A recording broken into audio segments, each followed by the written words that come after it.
24/7 Laredo Talk Show is an independent and original news channel dedicated to local topics relating to everyday issues that affect Laredo, Webb County, and surrounding areas. Any comments made by guests are not a reflection of the views and opinions of the 24/7 Laredo team. However, we intend to offer a community program with wide-ranging views and opinions that reflect our community's people. No abusive or obscene comments toward any class of people or persons will be tolerated. We believe that an informed community is the way to move Laredo and Webb County forward. 24/7 Laredo Talk Show is open to any candidate running for office or any person who strongly believes in any issue that helps our community stay informed. If you would like to advertise on the show, you can email us at bordertown2020@gmail.com.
Welcome to the show. Hi, I'm Jesus Trugasa, your host of 24/7 Laredo Talk Show. It's a free, original, and independent news channel. Talk about issues affecting Laredo.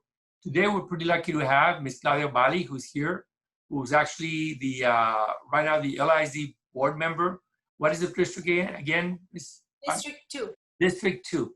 And she's here to talk to us about her re-election and about all the good things she's done the last 4 years.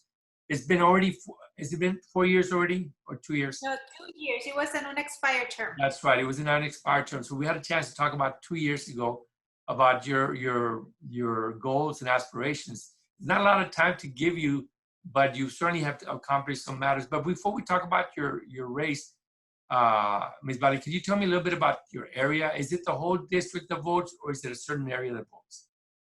Well, we have right now, it's not the same district as District 8, the city district. It's a smaller district. So, for example, it's west.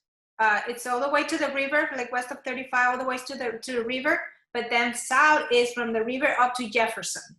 Right. Now, on the other side of 35, which is over there by La Azteca, we go all the way to Chacon. So it's up to Market, and then it goes to Meadow. So it's that area, Market, Meadow, and then down to the big area, because you're talking about from El Chacon down to Rio Grande in South Laredo, and on the side there, Guadalupe, I would imagine, is the street. It's up to Meadow, and then so Meadow and Market. On the other side of the highway, it's Meadow, and Market will be the area that Market all the way through downtown, and all the way past downtown, all the way through Morton High School up to Jefferson. Jefferson. That's a big chunk of an area. Well, thank you for being here, Ms. Balli. Since then, of course, you've had a baby. How is your baby coming along? He's now 1. 1 year Just old. from 1. Yeah, so it's been a blessing, keeping me busy. I could imagine. Now, you're an attorney. Yeah. You have a baby, and you're also a board member. When do you have time to do all of them?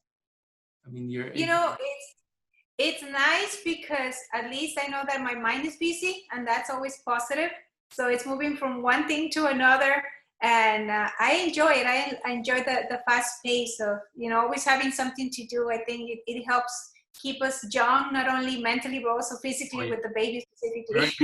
Yes. Now, let me ask you, now you've been on the board for at least 2 years.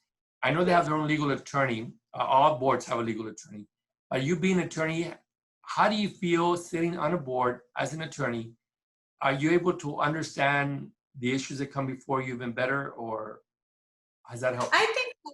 I think it just gives a different perspective, coming from different backgrounds on the board. I think that every person on the board brings in a different experience, and that helps us, make better decisions once we collaborate our ideas and a point of view and our own experiences. I think it's been helpful to have that background.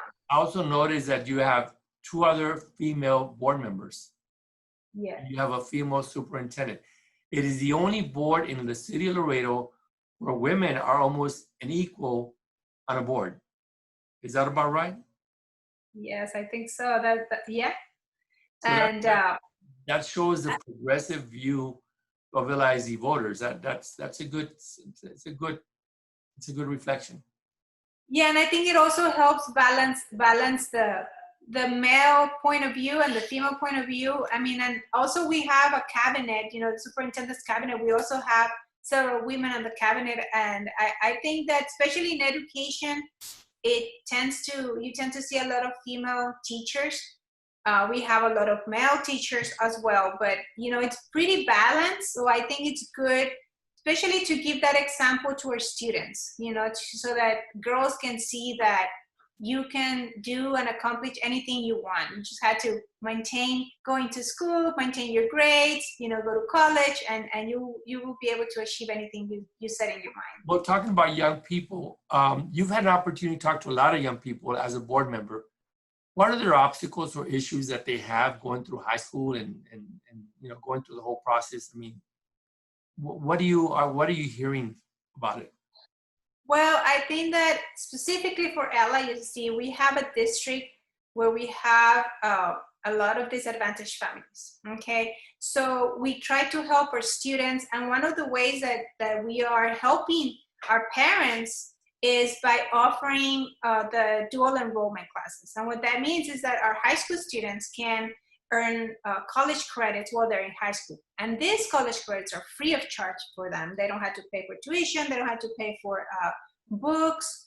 So it helps our students to get at least started with college. I mean, we've had some students from Hector Garcia Early College who have graduated both with their high school degree and their bachelor's.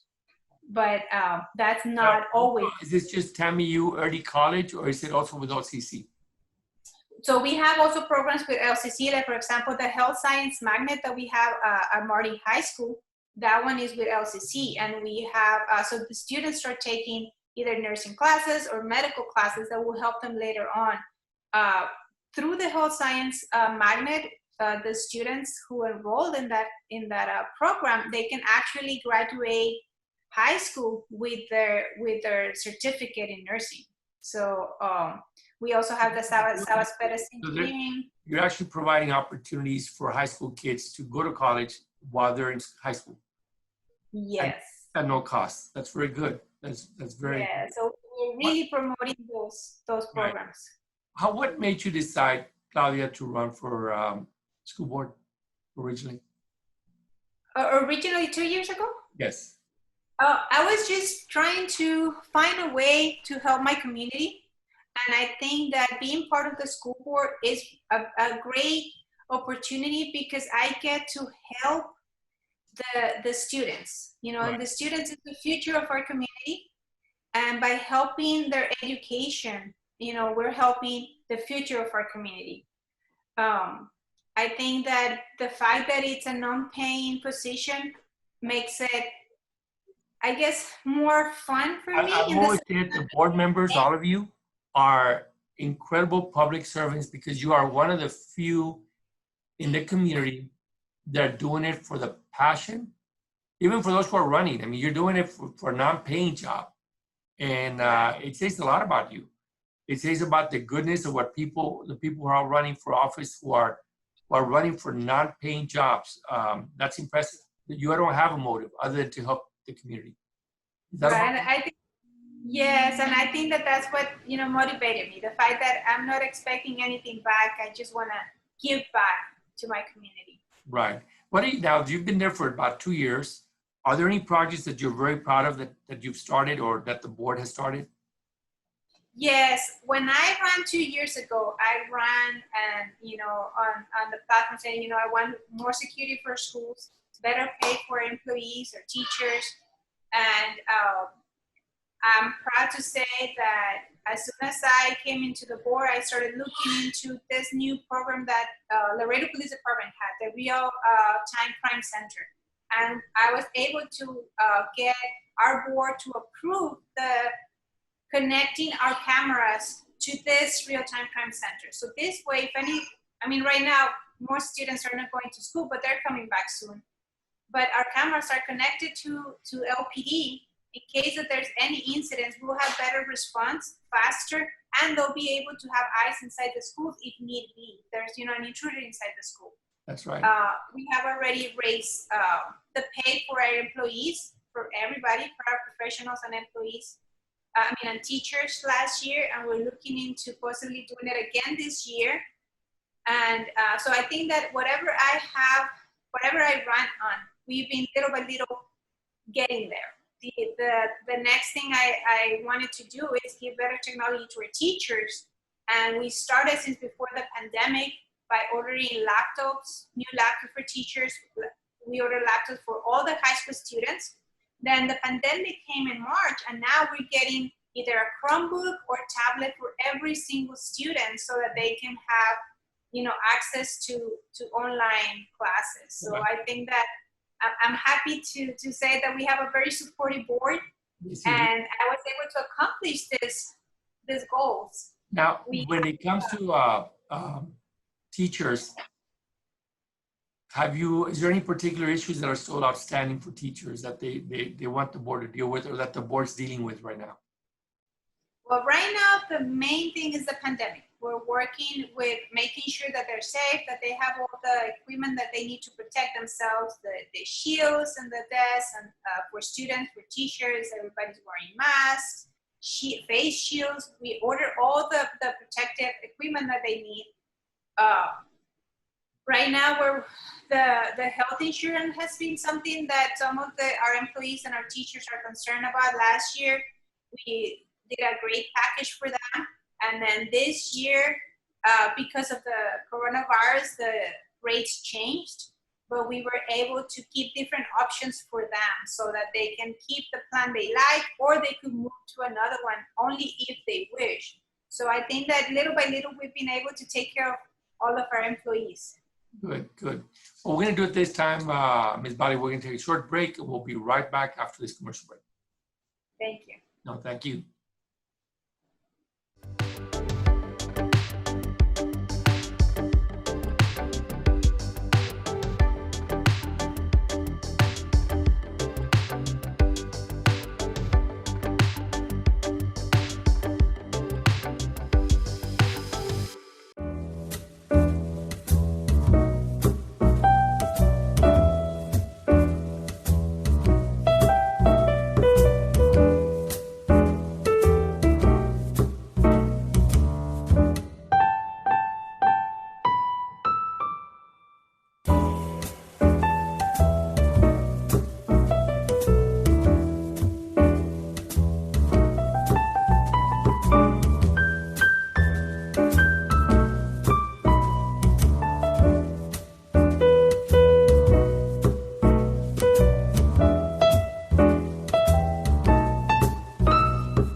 Welcome back to the show. We have Claudia Balli, who's actually the trustee right now at the Laredo Independent School District and running for re-election for District number 2. Ms. Balli, welcome back. Thank you. Well, thank you. Now, we were just talking a few minutes ago concerning kids getting their own now computer to be able to start learning some of the virtual studying that's going on. Have you had any problems concerning the issue of the internet or Wi-Fi for all the kids in your district? Has that issue been resolved?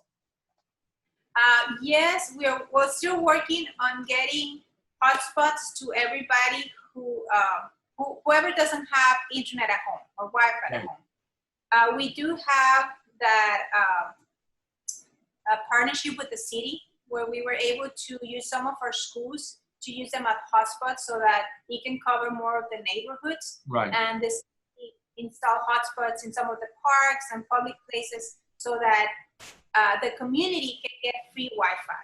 Definitely. But even then, some students, their homes, they don't reach. So we're providing hotspots to those families so that they can take a hotspot home, and that way they can have access to the internet so that they don't have any issues connecting Right. when they are at home with their classes. You know, that I noticed, I went to Estenizo sometime back ago, maybe about a week ago. And it was interesting because I saw a yellow bus parked in the middle of the town with the doors open.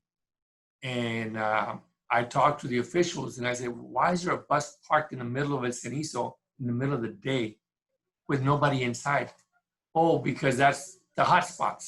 You know, they got the internet connected to those buses, and that's how the kids are able to get the internet to do virtual learning. And I thought that was very interesting. I mean, the school districts, you all have had to have gotten very creative to be able to help those kids, haven't you all?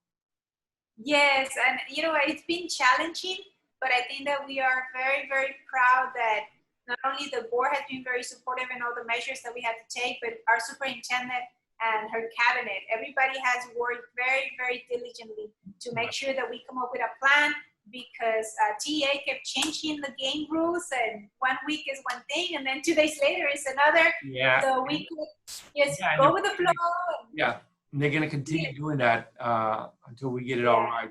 Now, what about the students, though? I mean, there's a lot of American citizens who live in Laredo who actually live in Laredo and go to school every day at LISD, which is legal. Have you been able to help a lot of those kids as well? We believe so. What happens is that we don't have an exact number, because whoever is registered in our schools, they have to have an address in the US. Okay, so they come and stay with a relative, with a very close friend. So that's the address that we have. We know that we have students like that. However, when they come and pick up their equipment, we don't have their address in Mexico. Right. And what about? Go ahead. We do know that out of the 24,000 students that we have right now, we have about 21,000. However, some of the students who didn't come back this year are not necessarily those students in Mexico. From our numbers in the district, we have that most of the students that didn't come back are the lower grades, like the kinder, pre-K, that the parents decided to keep them at home because after all, it's more elementary, the education that they need for online. They can do it at home. But it would be a good idea for them to start them at a very young age online, because it's better than not educating, you know. Right. Of course, right. It replaces socialization with the kids, and of course, we all want the kids to be kids and to have person-to-person relationships with the teachers and the students, but at this point, they can't. So what do you recommend to a lot of the parents concerning mitigation? There's some people who still don't wear masks and people who don't really believe that this is real. What are your thoughts about this? Well, I can tell you that this is very real. And I really, if you know, I had to give an advice to our students and their parents, is like, wear your mask, make sure that you wash your hands. Tell your children, especially the little ones, you know, encourage them to start washing their hands so that it becomes a habit on them. Because even after the pandemic, I think that we all need to learn from this and continue those habits of washing our hands and, you know, making sure that everything is sanitized before we eat, because it's good habits. I have a hard time not believing, but understanding that why some people don't believe this is real. You know, with so many deaths that we have, so many people hospitalized. This is real. So I would say, wear your mask, wash your hands. I mean, we all have to have our masks everywhere we go, anytime we leave the house. It's unfortunate that a lot of people don't understand that. Let me ask you, I guess this will be the last question I ask you here, Ms. Balli. There's 4 candidates or 3 candidates running in your race. What makes you uniquely qualified to be the right person for the job right now? Well, one, I would say, is that I already have proven to my district, my leadership, my honesty, my accountability. Whatever I said I was going to do 2 years ago, I was able to accomplish them. So I think that's something that our voters should consider. I got in the position and I started working, and that's what I continue to do. Second, I think my education it speaks for itself. I have a bachelor's, I have a master's, actually 2 masters, and I have my law degree. I do have a certificate in early childhood. So I think that helps me get a different perspective into the board. I have children that have gone through the school system. I have a little one that is about to get in the school system. So I think that makes a difference in as a person, what you can do and what can you bring to the board. Right. Well, especially you have a 1-year-old, so that has a lot to do with it. You're a mother, and you as a mother, you should be sitting on the board, definitely. I want to thank you again for being here, Ms. Claudia Balli, who's actually running for re-election for District 2 of the Laredo Independent School District. Please come back and join us in a couple of weeks and let us know how you're doing. Thank you. I really appreciate the invitation. Well, thank you. The election, of course, is set for November 3rd. Registration, last day to register for school, for voting is set for October the 5th. Early voting begins on October 13th, and the election, of course, set for Tuesday, November 3rd. I remind everyone, if you have not registered yet, contact the Webb County Elections Office. Contact them at 523-45, I believe it's 4050, 523-4050. And so on behalf of the 24/7 Laredo team, I want to thank you for listening. Until next time, have a safe and blessed day. Thank you. Thank you.